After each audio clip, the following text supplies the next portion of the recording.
Good afternoon and welcome to the Arena Sports Show with me, your host, Helge Schutz. Well, in today's show, we've got lots of rugby news. We've also got hockey, netball and mountain biking news, so stay tuned.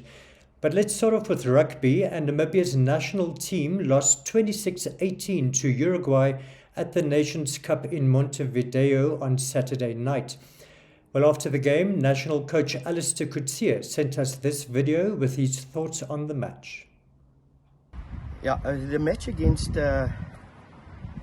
Uruguay was quite a challenge for us in the sense that, we see each other again in the Rugby World Cup pool matches or pool stages. I think, we're fairly similar at this point in time. It was a close game and we had lots of opportunities.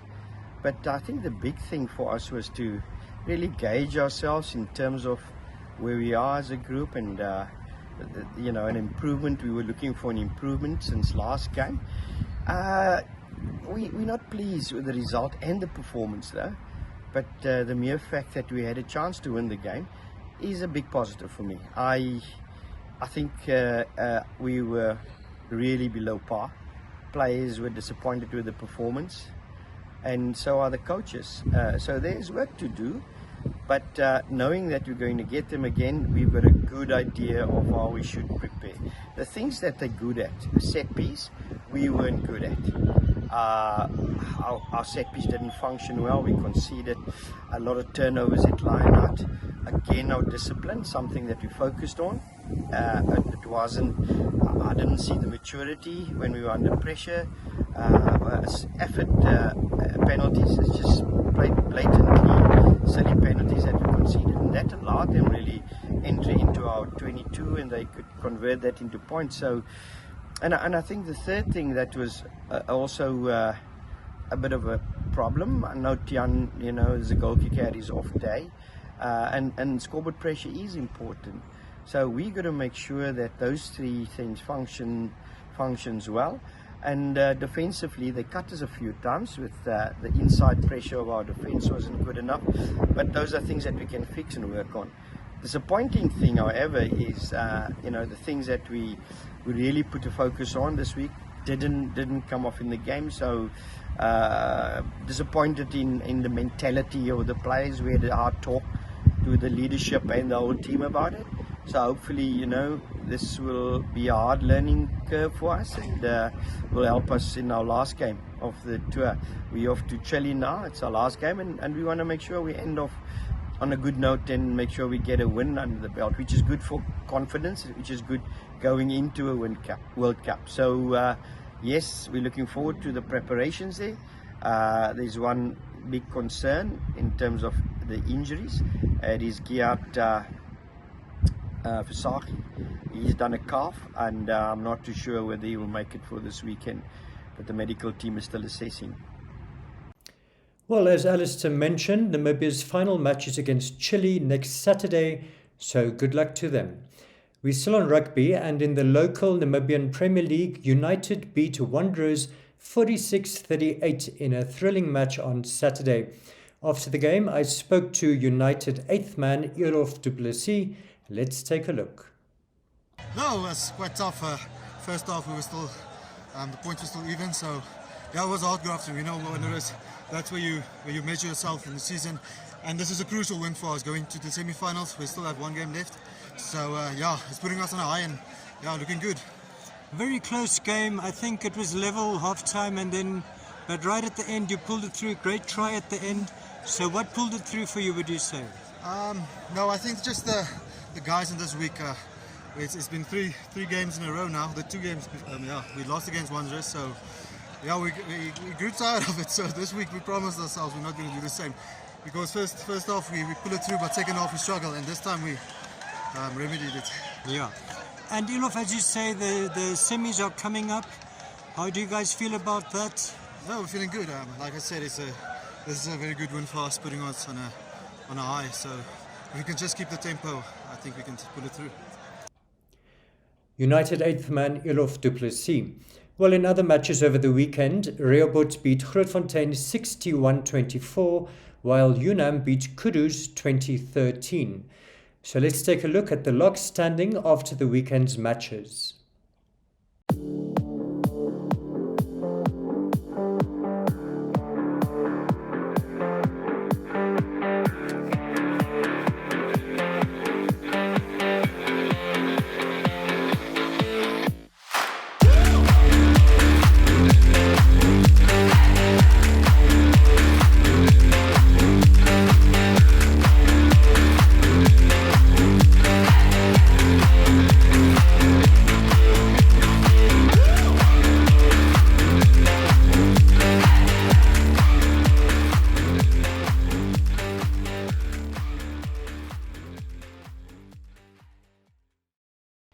We're still on rugby, moving on to women's rugby now, and Wanderers and United had a great game on Saturday, with Wanderers winning that one 8-7. After the game, I spoke to Wanderers winger Lizel Taugas. Let's hear what she had to say. It was a really tough game, I can say. The pressure was there. I think it's because we are coming to the finals, and today it's the thing of we are first on the league and they are second. So that it was a little bit of pressure, I think, from both teams, but we did it. It was very close. I think close. Wanderers taking the lead and then United, but then you came back and you actually scored a great try. Tell us about that. So, 3 girls were coming ahead of me, but then I was like, yo guys, my team needs me. And also in the previous game when we played, I scored like 4 tries. And I was like, I can do this. I'm a wing and I have to put in the work that coach has given me. And I did it, and then there were 3 girls coming to me, and I just looked up and I sidestepped and I scored. Yeah. That was great. Yeah, right it was in really the nice. corner. It was a good running as well. And just tell us this victory, how important is it for you, would you say? It's very, very important because we won last year as well. Our girls put in so much work. Our coaches also put in so much work. We are always there to practice. Even if some girls don't show up, we always make sure that we practice. Even if we are little, we make sure that we are always there. And the coach is always that we are always there because coach puts in so much work, and we also make sure that we give back to what she gives us. Yeah. And do you think you can win the title? Yes. We are going to put in our work and we are going to win. We are going to take it home. Great. Well, Yeah. good luck. Yeah, thank you. And congratulations to Lizel there. Well, in other matches over the weekend, UNAM beat Kudus 38-0, and Grootfontein got the points. Their opponents, Rehoboth, failed to turn up for that match. So let's take a look at the latest log standing after the weekend's matches.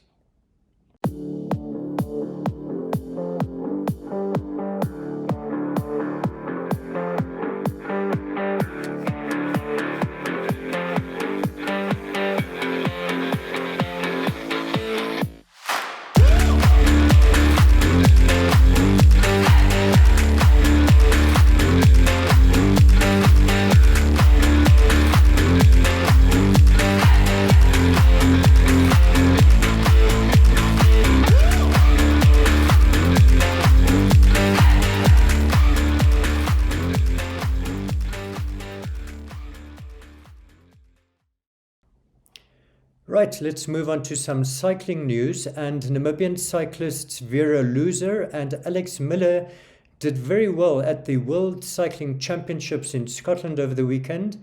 In the mountain bike cross country race, Vera came 7th out of 50 riders who finished the race, while Alex came 30th out of 101 riders who finished. So let's just take a look at how they finished those races. Riding incredibly well, not only in the marathon discipline, but also in the cross-country discipline. He'll be representing them as well. An Olympian in the Tokyo Olympics, Alex Miller. Let's see how this goes across the line. It's Miller who looks like he's got the edge at the end, the big engine as he comes home ahead of Hugo Deschaux of France. So rounding out the top 30, Alex Miller of Namibia.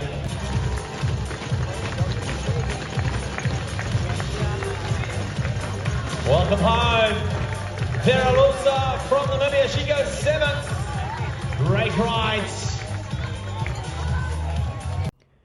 Great performances by Vera and Alex, and congratulations to them. Moving on to netball, and Namibia Correctional Services remain at the top of the MTC Premier League log after winning both their matches over the weekend.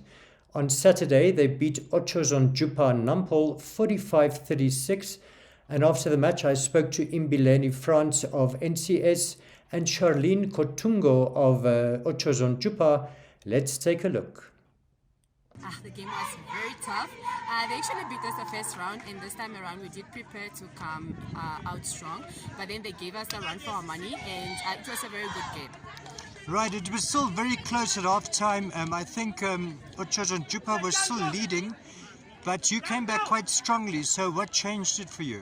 They led us for the 3 quarters, but then our third quarter we did changes, and with these changes, I don't know, I'm just so excited, but then, yeah, we won. Okay. Yeah. Okay, and on the log, I think you guys are on top of the log, is that right? Yeah, we're on top of the log. So you think you're going to win that title? We're still playing two games tomorrow, so and we still have 2 tough games to play, so those 2 other teams will determine our win for the season. Okay, good luck. Thank you. Right, so we also have Charlene of Otjojontjupa. What happened there, Charlene? It was very disappointing, but I'm proud of the girls that we could fight until the last minute. As much as we prepared for NCS, since we won against them the first leg, they also prepared for us. So we go back to the drawing board because tomorrow we have Tigers, and then we see what we go through. So I think on the log now we are going to be number 3. So yeah. Okay, but do you think you can still maybe win the title? Not really with the title, but then we can fight for the top 3 positions. Yes. Okay, Yes. and just tell us a bit about netball in the Otjojontjupa region. We also got a very strong Mighty Gunners team. So why is it so strong, would you say? Otjojontjupa is a very small town whereby you only find few players. Majority of the players that are playing in Mighty Gunners and Otjojontjupa Nampol are mostly from Windhoek. So it's just a small town that is trying to build. It's a big team, but then we also have a game next coming Wednesday, so we'll fight and have to win that game. If we want to come first, we have to beat Mighty Gunners. Okay. Yes. Good luck. Thank you. Moving on to hockey news, and Gavin Featherston, a former England player who went on to coach the United States as well as South Africa, was in Namibia recently to launch his new book, Bobotie Dawn. While I caught up with Gavin, let's hear what he had to say.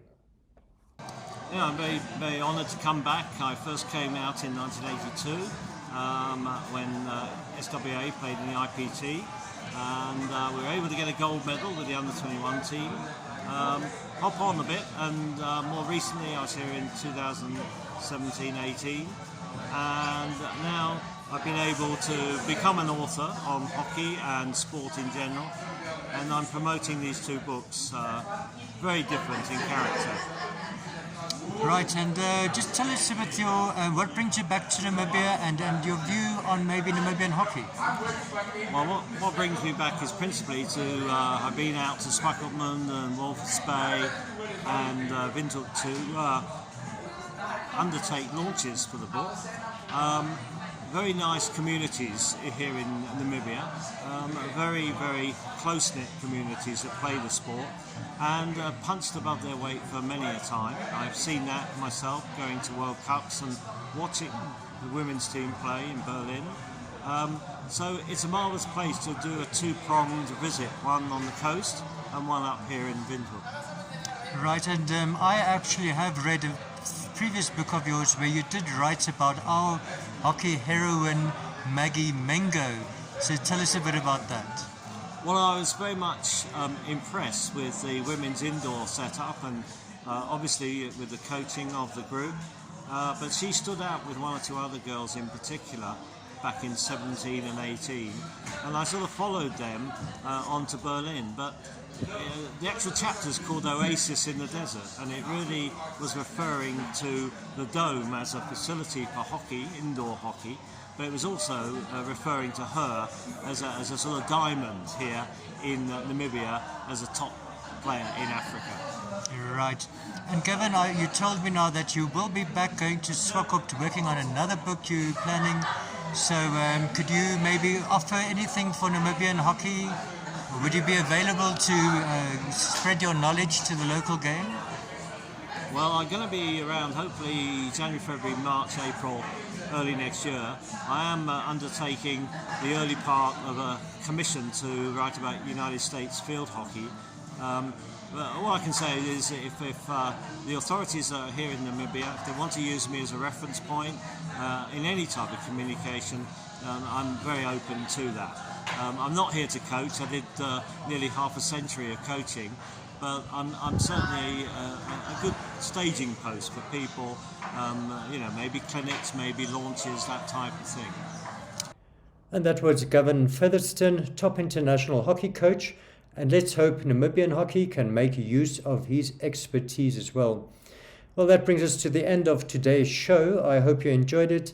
But before we go, let's take a look at some of the weekend's top action photos.